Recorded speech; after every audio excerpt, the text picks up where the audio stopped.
Hello and welcome to today's Mind Your Career webinar. My name is Adam Sylvain and I work with the Alumni Career Development Team here at the University of Chicago in Hyde Park. I'm delighted to welcome you to our webinar entitled 3 Ways to Work More Effectively with Your Team. I'm also excited to introduce certified career coach Hallie Crawford. Hallie is a career coach, speaker, and author from Atlanta, whose coaching company helps people identify, land, and succeed in their dream job. She moved to Atlanta 20 years ago from Chicago to escape the cold and be closer to family. Sounds like a smart decision. For the past 18 years, Hallie's team of coaches have helped people of all ages worldwide achieve their career goals. She's published numerous books and is regularly featured as a career expert in the media, including on CNN, Fox Business News, and the Wall Street Journal. Hallie has an undergraduate degree from Vanderbilt University and a master's degree from the University of Illinois. Without further ado, it's my pleasure to cede the floor to Hallie. Thank you, Adam. That was perfect. And yes, it was a good decision, especially after the few weeks. I hope everyone in Chicago and anywhere else that has been affected by all the winter weather is doing okay. We were lucky to have the Super Bowl, obviously, in Atlanta this weekend and have pretty warm weather considering. So I am happy about it, especially these days. So thank you for joining us today. We really appreciate your time. And just so you know, as I'm talking today, I'm going to be looking a little bit to my left just as I advance the slides as we go. And if anyone has trouble hearing me or anything else, Adam, if you could just kind of keep me posted, that would be fantastic. So I am Hallie Crawford. I'm a certified career coach, speaker, and author based in Atlanta, Georgia, as Adam said. And we are going to be talking today about 3 ways to work effectively with your team. And one of the things that I want you to know first, and I'm going to go to this first slide here, is that I know how it is to work effectively with your team, but also to not work very effectively with them, because I have been in business for over 18 years. I know some of you might be thinking that sounds crazy because I sound like I'm 12. I'm actually 45 and I have an 11-year-old son. And I absolutely love what I do as a career coach. And when I first started my business a long time ago, before this website that is on the page now, this is our current website, but a long time ago when I started my business, it was actually in Chicago, and I had no idea what I was doing in terms of, managing people and managing vendors for my business. I started on the first day. I remember vividly looking out of my condo in Chicago and uptown, looking out over the gorgeous lake and thinking, oh my goodness, what am I doing? And how do I figure this out? And fortunately, over time, I was able to figure out how to work more effectively with the people that I brought on to my team and my staff of coaches, resume writers, and also the vendors that work with us as well. So that is exactly what we're going to talk about today with you all. Not just the things that I have learned over time to work more effectively with my team, but also the tips and tools that we use with all of our career coaching clients every day to help them be more effective in their workplace and work more effectively with their team. We have a very high client satisfaction rating, so we know what we're doing in terms of management. And one of the things, and I'll advance to the next slide here, but one of the things I wanted to let you all know is that the tips that we're going to be providing today, they will go they run the gamut, if you will, from whether you are a manager, managing employees, and if you're not, though, working with your teammates, these are going to be effective for those purposes as well. So it's not just kind of one or the other. These are skills that you can leverage almost in any situation, okay? So why is this topic important? Obviously, you guys are here today for a reason. And one of the things that I wanted to share with you is some of the statistics about why it's so important to work effectively with others in your organization, whether it's with your team, your supervisor, or people that you manage, okay? And if you take a look at this slide here, research has shown that almost 80%, in a range here, of difficulties in organizations, they actually stem from issues with relationships between coworkers and employees versus deficits or issues with an individual employee's performance. This is a really big deal because this is very high. These strained work relationships or less effective ones really impact our work environment and our ability to perform at our jobs effectively. And on this slide here, again, the second bullet point, A typical manager will spend between 25 and 40% of their time dealing with workplace issues or conflicts. That's a lot of time. So this is definitely something that is critically important, not just to your success as an employee, but also your satisfaction and fulfillment in what you do. It's critically important for both of those things, because as we all know, and we have had so many clients come to us that, end up figuring out, gosh, I'm actually in the right role and I'm actually in the right industry, but it's the workplace that's an issue. It's the culture of the organization or something else that has to do with the other people they work with that's the issue for them in terms of being in the right fit. So the second slide, or the next slide I want to show you here too, is our career model that we use with all of our clients. So here's the deal.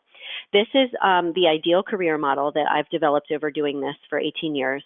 And this is the model that we use for all of our clients to help them figure out what the right career fit is, help them with their job search and how to move forward and sell themselves effectively, but also to talk with them about how to make sure that the career path that they're in is going to be a fit for them and what adjustments they may need to make.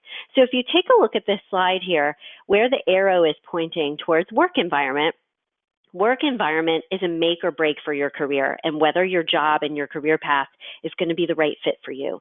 It is critically important. It impacts all of the other pieces of the model as well as vice versa. So you have to pay attention to ensuring that the work environment is a fit for you, but also by being a better teammate, employer, employee, that's going to help you with your work environment as well.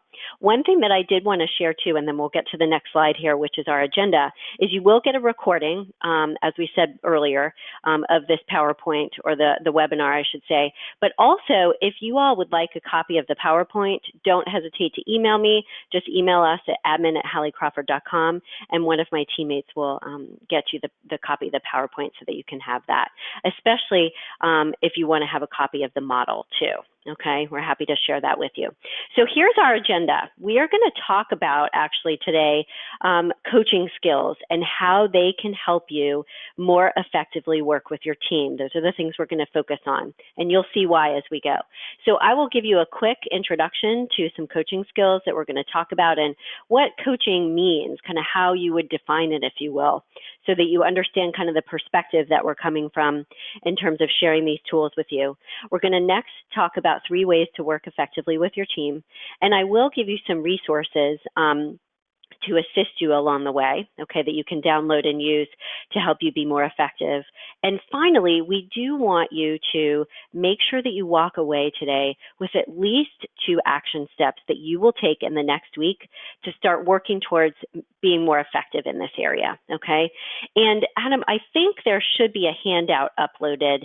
If I'm incorrect, we can just put that, send it to people afterwards, but I at least wanted to reference that, okay? So there is a handout available for the webinar today. Please feel free to take notes either on that, on your computer, whatever works best for you, because I'm sorry, I'm a coach and I assign homework. That's just kind of how it works. All right, so next slide here, I already said this, just a quick reminder, if you do want a copy of the presentation, please feel free to email us at admin@halliecrawford.com. Happy to share that with you. All right, let's take a look at the next slide.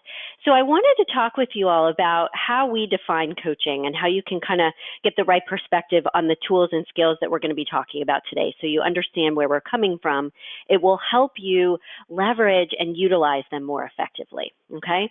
So the deal with coaching is that whether it's career coaching or sports, athletic coaching, any other type of coaching, even life coaching, is basically about helping someone learn more about themselves, learn more about their profession, whatever it is, in order to improve their performance in whatever area they are being coached on, okay? And Adam, if we can go ahead and start to get that first poll set up in just a second here, that would be great. So the way coaching is defined, everybody, and I want you to notice this here, it's helping someone learn on their own to a certain extent to improve their performance. It's not about issuing instructions and telling them what to do and being bossy all the time, okay? So coaching is helping someone improve their performance. It's not about issuing those instructions, but pay attention to this second bullet point here. It's more about helping someone figure out their own answer if that's possible for them, showing them how to do something, demonstrating it, giving feedback, explaining something, or encouraging them, okay? So I'm curious here first with our first poll, if we can bring that up. I'm curious how many people on the call today have learned about coaching skills in some way, shape, or form, even if it wasn't like through a formal course. And if they've learned about, or if you've learned about coaching skills for professional purposes, just kind of curious about that. And actually, Adam, if you could share the results with me, that would be great. That's one of my techie things. I'm not as good at figuring out where to view the results. Plus, I think it's a little bit of my eyesight's going. After 40, things kind of go downhill. Yeah, absolutely. So we're still waiting on a few responses, but I'll be happy to share those results with our attendees and with you in just a moment. Awesome. Take your time.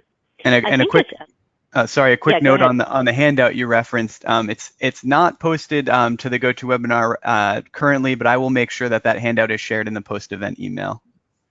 Awesome. Thank you so much. Really appreciate that. By the way, everyone, just so you know, with that handout, it does have the main tips on there. So when you get that afterwards, it's really good. I would encourage you to write down your action items on that handout to help you with accountability. It has a space for that at the bottom.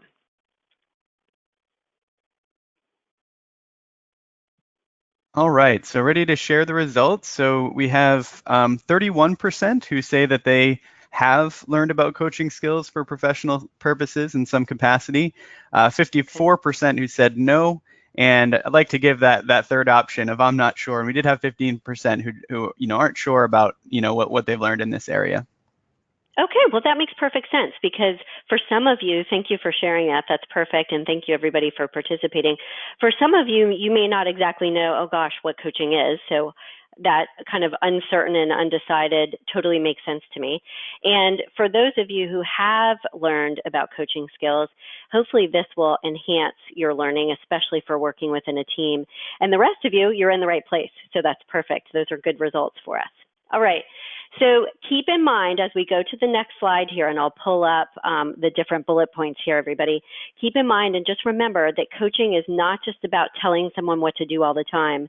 You want to work towards the best way to describe it is kind of that encouraging and pulling answers out of other people as much as you possibly can. Just remember that obviously there are times when you have to make a decision or when you have to tell someone what to do if that's the right scenario, and I totally get that. But remember that people learn and will retain their learning a lot more effectively if they learn something on their own, if they come to their own conclusion, okay? So that's part of why coaching asserts in a very big way that it's helping someone find their own answers. Okay, so let me pull up the rest of the bullet points here. I want to put all of these up here so we've got all of them, okay? Coaching skills, and that's what we're talking about today to help you work more effectively with your team, but coaching skills can help improve communication in the workplace enormously, and here's why on this slide. The reason why is that because it can help you develop greater trust with your teammates. It will help you develop greater empathy for what they may be going through at any given time in a project that you're working with them on or specific tasks. And having empathy for your coworkers and employees is a critical piece to being understanding about obviously what's going on with them, but helping support them in any given way. Okay, you have to know where they're coming from. It also helps you develop the right tone for the conversations that you need to have, especially if those conversations are kind of those touchy, difficult conversations. It also, these communication skills help with greater honesty and being more direct in the workplace. And as part of that, more effective and improved feedback and input, okay? Because we all have to have that in some way, shape, or form to get that objective opinion about how are we doing. And then finally, effective communication skills help with greater connection. And connection actually is built on all of these other things on the slide as well, as you can imagine, right? But greater connection in the appropriate professional way, of course, that helps everyone work together more effectively as well, okay? Because you're able to communicate more openly, directly, honestly, and enjoy working together even more, okay? So let's take a look at the next slide here, and we're still talking about those foundational skills for coaching in this beginning here, kind of the perspective that we want to take in terms of coaching skills for working with your team. And I would suggest you take these notes down, everybody, okay? So the foundational skills for coaching, these are some of the basics. So when I attended coaching school a long time ago, I attended the Coaches Training Institute. I actually took my courses in Chicago, but the coaching school is out of California. These are some of the foundational skills that they teach us first, okay? And I want to encourage you to start working on these. We are going to talk about the first three at the top. These are going to be our three, effective skills to work with your team. But I'm going to touch on the last two kind of briefly at the end as well, okay? So designing the relationship and designing, agreeing about how you're going to work together effectively. That's the first one. We'll talk more about that one today. Effective and active listening, curiosity, and how you can use and leverage curiosity in order to pull answers out of people and develop that greater connection. We're going to talk about intuition and also self-management as well. All of these skills will help you work with your team more effectively, and especially, everyone, if you take a look at this slide here, help you diffuse any possible challenging situations that you might have with any difficult coworkers or employees that you might have. We've all had those before, so I know you can understand where we're coming from, okay? All right, so let's go to agenda item number 2 and the 3 critical coaching skills, the 3 ways to work more effectively with your employees or coworkers and team. And I'm just leaning forward a little bit here today, everybody, just because the sun's coming in. We've got this nice sun in Atlanta. It's great. Okay, so we're going to talk about designing the relationship, active listening, and curiosity as well, as I mentioned. So let's talk about designing the relationship first and what I mean by this and how to effectively implement this action step, okay? So skill number 1, designing the relationship, is I highly recommend to all of our clients, whether they're starting with a team or employees or, coworkers brand new, or even you can backtrack with this a little bit. Even if you've been working with people for a long time, you can kind of redesign or reestablish your relationship to a certain extent. It's possible to do that as well. So keep that in mind for both cases or instances, okay? So what I recommend is that you have agreements with your teammates, with your employees, whatever is relevant, but agreements to work together more effectively.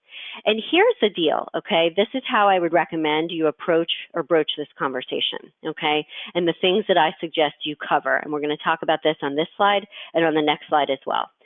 So you want to ask them their opinion first to a certain extent, like kind of get their opinion about how do you think that we can work together effectively? Or if you are having difficulty working together effectively, how do you think we can smooth things over and work together more effectively? Ask them, don't just dive in with all of the things that you think should happen, okay? Ask their opinion first to gather some feedback and input. The second thing to think about during the course of the conversation is your goal is to establish guidelines for as many things as possible. Communication, how you all can communicate. Is it better that you meet in person more frequently? Do you need to talk over the phone because you're virtual? How often should that be? Guidelines for tasks and how you perform tasks and work together effectively that way.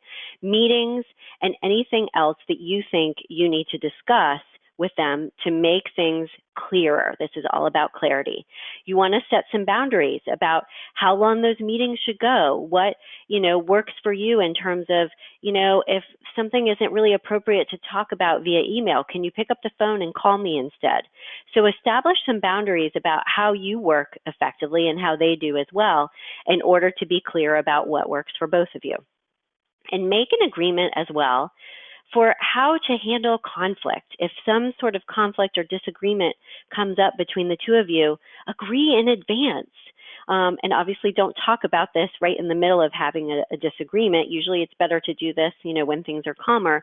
But talk about in advance how you want to handle that. Because having these guidelines can make things so much smoother when they do come up, because you all have discussed this already and know how to navigate it. And then finally, make an agreement for how to handle feedback. How do you want them to, provide feedback to you, what's a constructive way for them to do so, and vice versa. And if you take a look at this next slide, you want to work through these items, okay? So I suggest you record these and write these down. And then we want to do in just a moment here, Adam, poll number 2 about having a team charter and creating that, okay? So these are the things that I recommend you work through in terms of your agreements together. The objectives that you need to, or goals that you need to achieve during the course of this project or whatever it is you're working on, and the tasks that you both need to perform, by the way, based on your strengths and what you're good at. The roles that you play based on your strengths and your personality type is, one of you more of a leader and one is more of a follower. One is more maybe big picture, one is more detail oriented. Pay attention to what you both bring to the relationship and to the work environment and play to those strengths. Think about number 3, challenges you have encountered and may encounter in the future, like predict what those might be and design a way to handle those based on, what's happened in the past or what you think could happen with this coming up or this next project. Talk about milestones. How are you going to know that you're accomplishing what you need to and moving forward? What are the ground rules that you have for meetings and communication and anything else, like we talked about a little bit on the slide before? This will help ensure that things go a lot smoother during the course of your relationship. So if we can pull up the second poll here, and if you all would go ahead and participate in that, that would be great. What we call an agreement like this with our team, whether it's with one other person, by the way, we encourage you to do that one-on-one with people, but we also encourage you to have a team charter for your entire team, all of you working together, okay?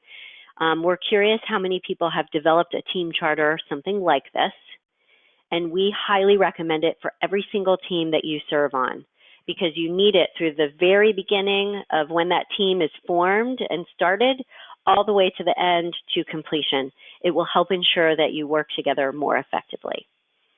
So if you could complete the poll, that would be great. All right, I'm ready to share our results. So we have 18% who said that yes, they have developed a team charter. We have 71% who say no, they have not, and another 11% who are unsure whether they've gone through this process before. And just one final note on that handout that we mentioned, it is now available for everyone to download from the handouts tab on the control panel. So for anyone who would like to be taking notes and following along with that handout, that is there for you. And I will also still attach it to that post-event email as well. Thanks, Adam. That's awesome, because I realized too after I said that earlier that I mention it a lot during the course of our webinar. So it is good to have it. I really appreciate that. That's awesome. Okay, so by the way, everyone, there is a model that we have for the different components that you need to cover and ensure that you have present in a team charter. Please feel free to email us for that. I'd be happy to share that with you too, so that you make sure you cover everything. The next slide, though, that I want to share with you is it's a very simple model. It's the 4 needs of followers. And this comes from the Gallup organization, which owns and runs the StrengthsFinder assessment, which a lot of you have probably heard about before. But I wanted to point it out today in terms of our team and working more effectively with your team, obviously, not just because, or not just in the instance of if you're a manager and have employees, but this goes for your teammates as well. When you're thinking about designing the relationship and working more effectively with your teammates, these are the 4 needs that people have in terms of their professional and work life. And they need to be filled in some way, shape, or form. So if you want to ensure that your working relationships are more effective, you can help your coworkers and your team fill these needs to a certain extent. So we'll take a look at these just very briefly because they're very self-explanatory. I just shared these with one of our clients, though, a couple weeks ago. She has found it groundbreaking. She's been sharing it with her management team in order to help them meet these needs a little bit more. But all of us professionally have a need to have a sense of trust in their leadership, trust that their leadership has their back, has a clear vision, We'll respect their boundaries and confidentiality. We need to have a sense of trust in our organization to a certain extent. And this was where honesty, integrity, and respect comes in. And you need to show those things or demonstrate those to your employees or coworkers. Next, on the bottom left, we all want to have a sense of stability in our careers, especially if there's a merger or something else going on that can kind of shake that up.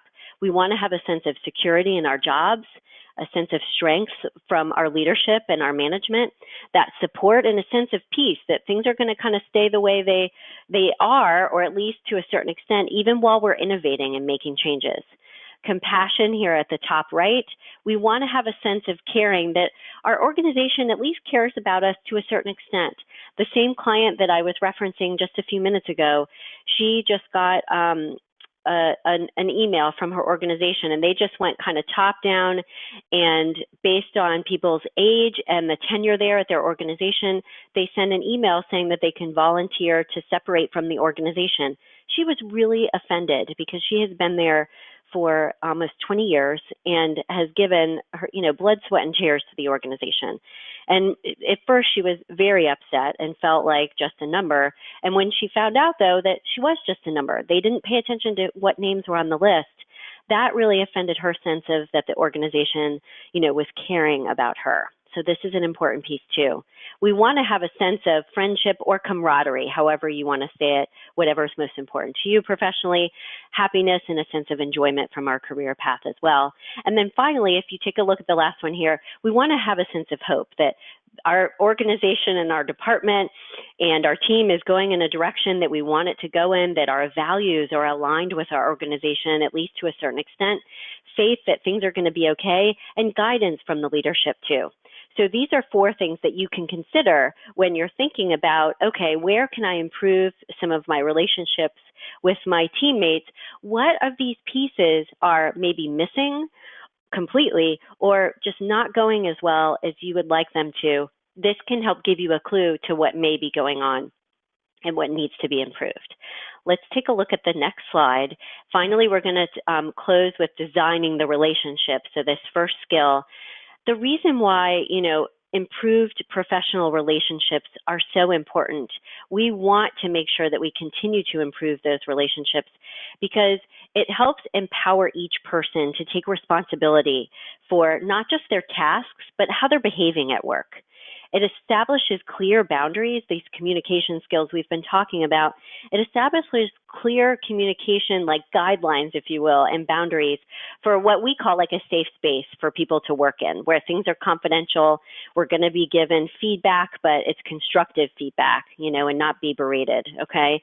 And by the way, the third bullet point here, when you're writing up your team charter or your agreement with one of your other coworkers, you want to make sure you periodically update it because needs and situations will change over time, and you just need to make sure that everything's up to date based on what's going on, okay? All right, so let's move to coaching skill number 2 to help improve communication and relationships, and this is active listening. So here's the deal with active listening, okay? Everything in the workplace, as we all know, it involves communication, and things can go either very, very well or very poorly based on how that communication is going. Two-way communication like this, the kids playing telephone on the slide here. I just had to use this photo because it's cute. But two-way communication is critical because it impacts efficiency and effectiveness enormously. It can't just be one person, talking and the other person, that's it, talking over each other, okay? So there are 3 levels of listening, and I'm going to pull this slide up and bring all of this up here so we've got everything in one spot. And then on the next slide, we'll have our third and last poll. But there are 3 levels of listening, okay? This is what we use with all of our clients. Level 1 is internal listening. This is your own inner voice. I'm hungry. This meeting is boring. We're wasting our time. Whatever it is, your opinion or judgment about what's going on or whatever your personal needs may be at that time. Or it could be, by the way, thinking about what you want to say next. That's internal listening. We want to minimize that as much as possible because if that's going on, you're not over there with the other person. Level 2 listening is focused listening. This is focused on the other person. It's listening to the words that they're saying, by the way, okay? But it's not just about listening to the words. It's also about the nonverbal communication that they're giving you. Like if they're saying yes, but they're making this face, that means that something's going on. It's their nonverbals. And also the nuances in the conversation. That is focused listening or level 2 listening. You want to be as much as possible, and then we'll move to the next slide here, in focused listening, but also what we would call level 3 or global listening, okay? So here's the deal with this one. This is the energy between the two of you. What's going on kind of in the space, if you will. This is where you need to use your intuition and notice how the energy is changing, any shifts in attitude that you might have or they might have, and the mood and the tone of the conversation. This is critically important, everybody, because you need to not just pay attention to what they're saying to you, but also what's going on and if you need to improve kind of the space. This is a good example of this would be when if things are getting really tense with your team or in a meeting and you feel like we need to just take a step back here to improve the tone or take a break and come back when we've chilled out or when, you know, we can think about this in a different way and have a fresh perspective, that would be a good example of when you would be using global level 3 listening, okay? So the third poll here, Adam, if you could start pulling that up, that would be great. We want to ask you, and it's actually the very bottom here because I changed this so that it's a scale of 1 to 5, okay? How effective are your listening skills on a scale of 1 to 5 based on what we've talked to you about today? And I'm going to share with you how you can improve your listening skills. And then on the next slide, we're going to have a scale that you can download as well. So how to improve your 3 levels of listening, but get more into that global listening, is to set the tone of the conversation before you dive in, especially if it's going to be one of those difficult conversations where you have to give someone tough feedback or it might be touchy. Set the tone of the conversation before you start. Let them know, hey, I need to talk to you about something that may be a little bit touchy. Is it okay if I talk with you about it right now? Ask permission. That will help ensure that the conversation goes much more smoothly than it would otherwise. Don't just barge right in and go for it, okay? And the other way to tune into the 3 levels of listening, or the last 2, I should say, is to slow down a little bit when you're talking or working with your team. Be quiet sometimes. Still your body a little bit, calm down, and, you know, get into your body, if you will.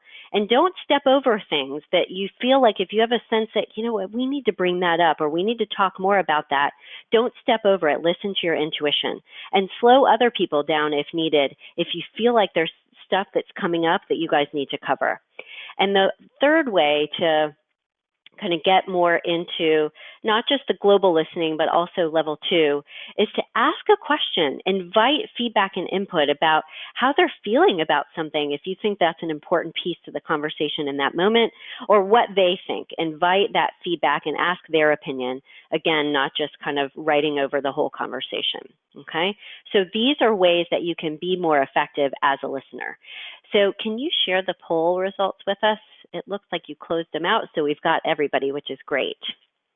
Absolutely. Yep. So we've got 45% who would say that they are a number 4 or good listener on a scale of 1 to 5. We've got 27% who would say that they're average, a 3 on a scale of 1 to 5, 2 not great. 15% said that that's where they'd put themselves. And then we had 6% each on both extreme ends of the spectrum. So 6% said that they would rate themselves at 1 or poor listening skills, and 5 who said they think they're really good or excellent. Okay, good. All right. So we've got the majority. Sounds like they feel like they're at least in a good range, close to that 4. So that's awesome. Here is the way, if you feel like you want to find out more about how good you are at effective listening, there is an active empathic listening scale. This is short and sweet. It's a 1-pager. The link will be here in the PowerPoint, but I'm happy to send that to you as a URL as well to make it easier. But this is a very short and sweet, easy scale that will help you identify what your listening skills are, where you are on a scale of 1 to 5, and also based on how you rank each of the sections or categories on this scale as well, that will tell you where you need to improve and the specific areas of listening that you need to get better at. Okay.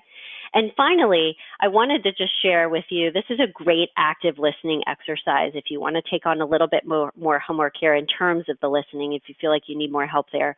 We highly recommend that it can be a casual conversation. This doesn't have to be something too formal, but have a close friend or family member, in the next week or so, tell you about a problem they're struggling with, or even if it's a coworker that you trust and, have good rapport with. And during the course of that exercise, it could be 5 minutes, doesn't have to be that long, you are only allowed to reflect back what they say to you and paraphrase it as well. Like, you can't ask any questions, you can't give them any advice. And this may sound easy on the surface, but I'm telling you, every time we do these in workshops with people, this is so hard to do because our human nature is to jump in and ask questions or tell them what to do because we want to be helpful. So we highly encourage you to complete this kind of exercise just to see how it feels. It will help you improve your listening skills.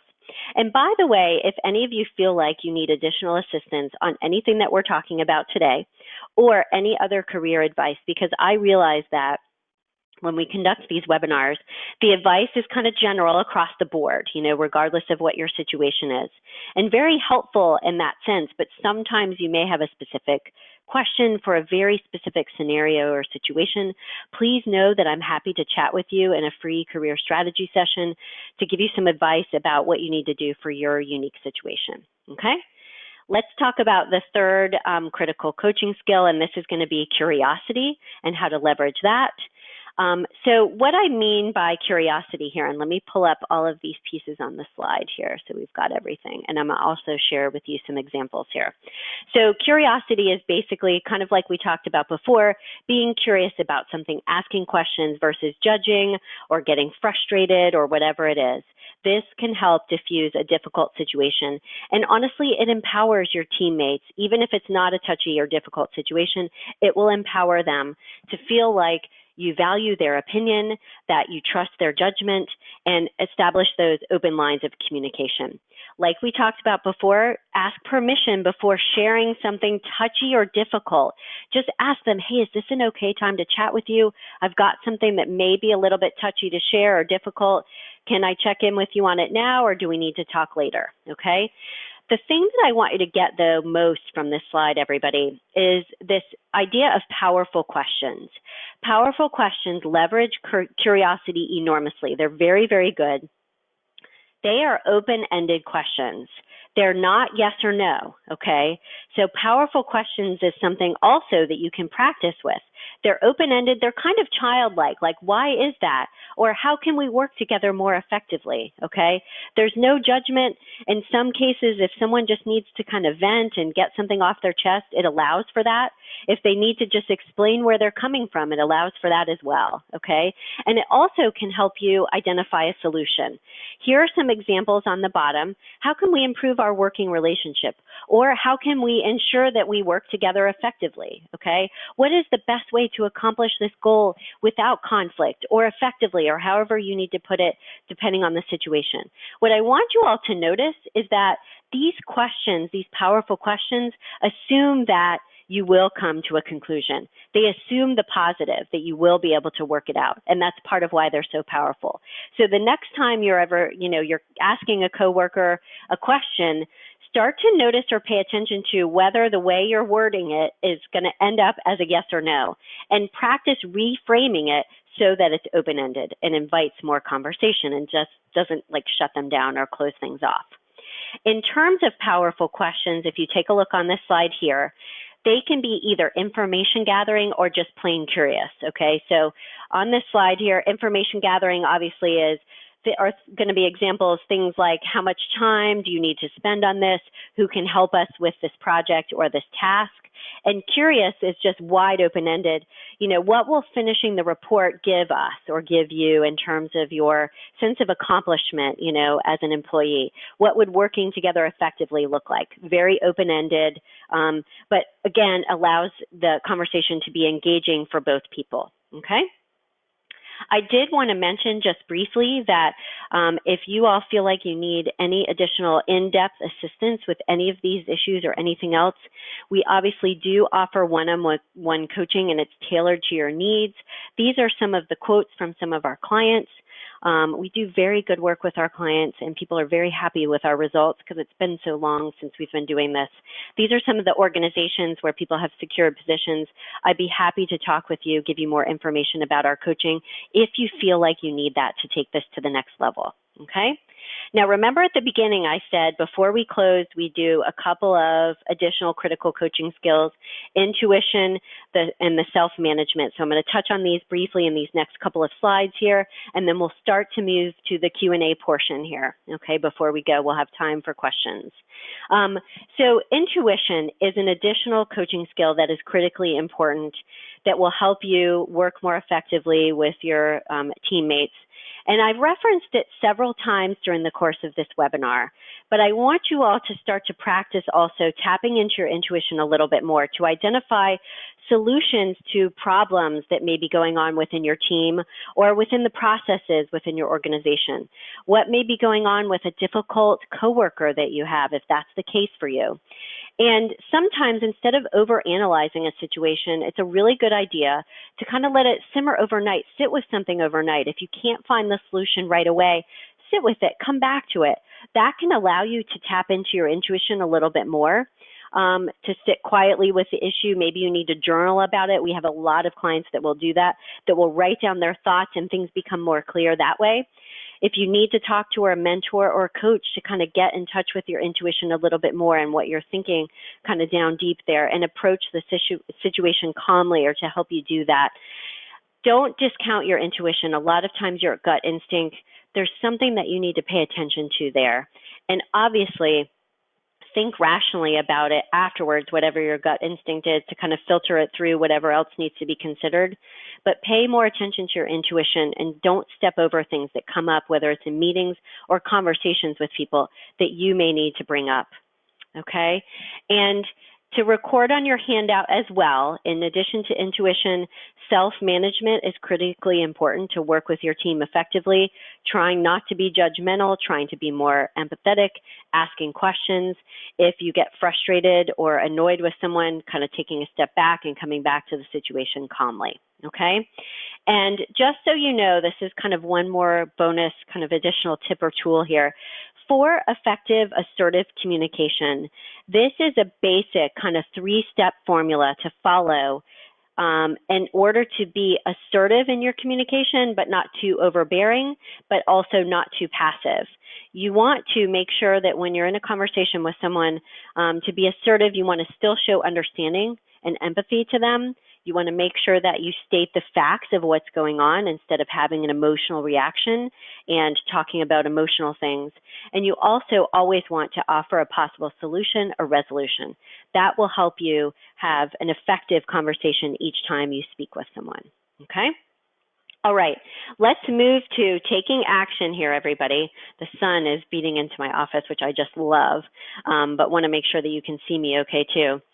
So let's move to, everybody get out your pen and paper for me, please. And I want you to think about action steps that you will take in the next week. 2 action steps is what we're going for. Feel free to share those in the chat box in addition to questions if you'd like to. 2 suggested action items here could be to complete the empathic, I should say, listening scale. Take advantage of the free coaching session that we're offering. It could be to practice the effective listening exercise with a friend or family member like we talked about. So go ahead and take a moment now, everybody, to think about 2 action items that you will take, okay?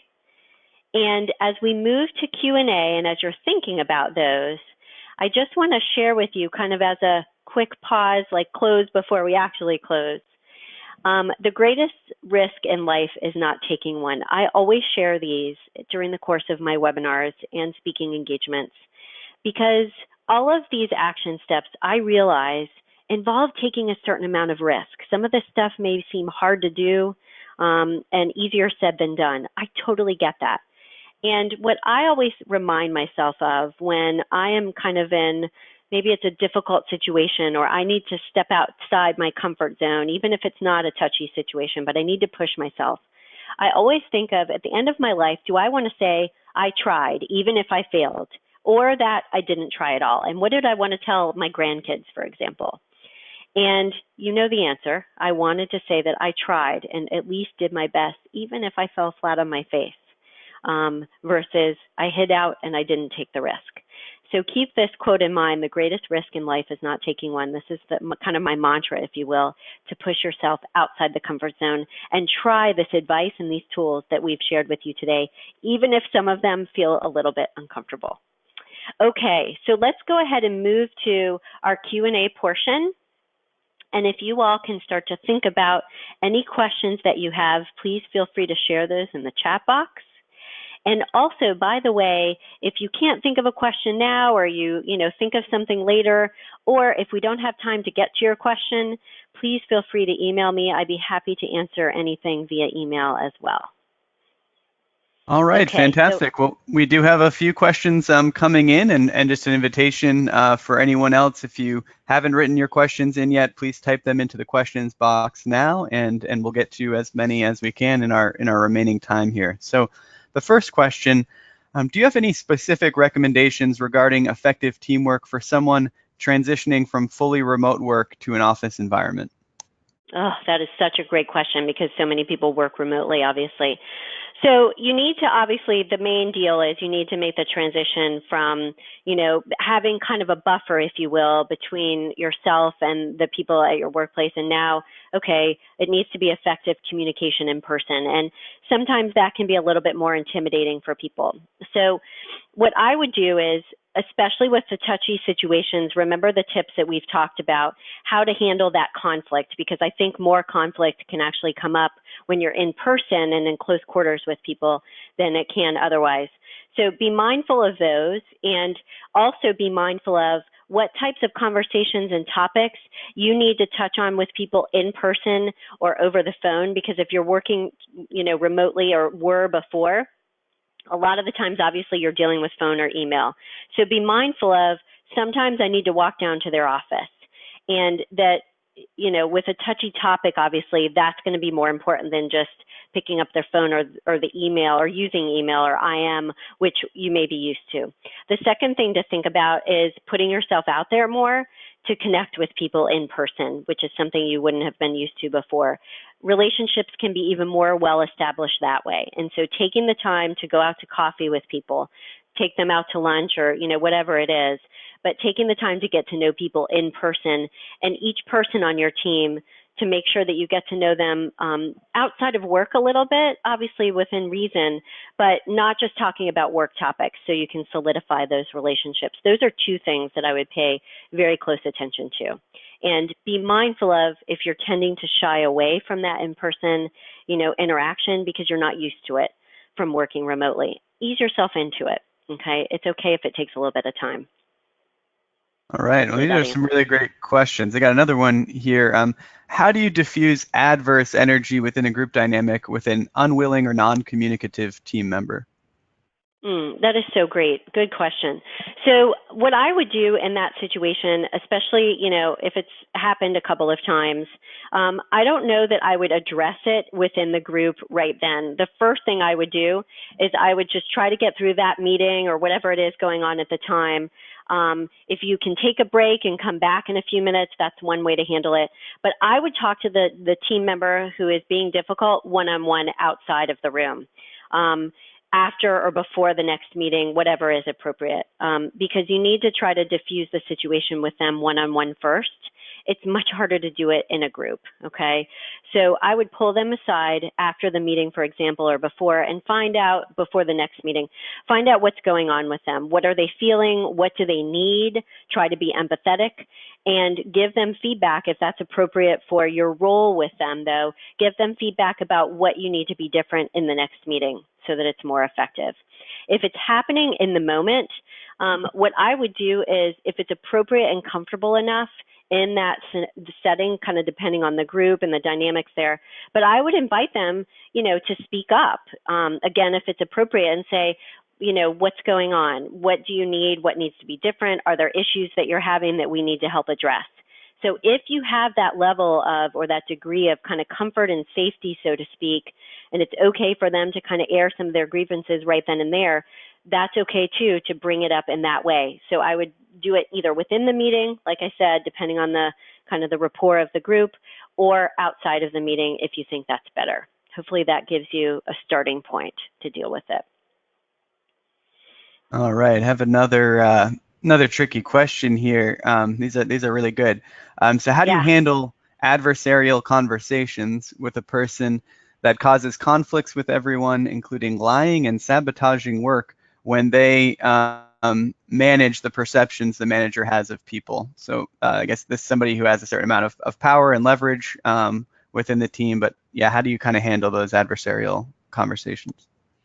Okay, so I again would do it one-on-one because people can get too defensive and more defensive in a group. Pull them aside, set up a time to talk with them. Let them know you need to talk about a few important pieces, or important topics. You don't need to let them know what it's about, because in some cases they may just build up their case and get defensive.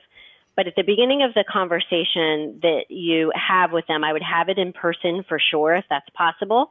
At the beginning of the conversation, I would let them know and set the tone that, look, I need to talk with you about some very critical, important issues that might be kind of touchy, though.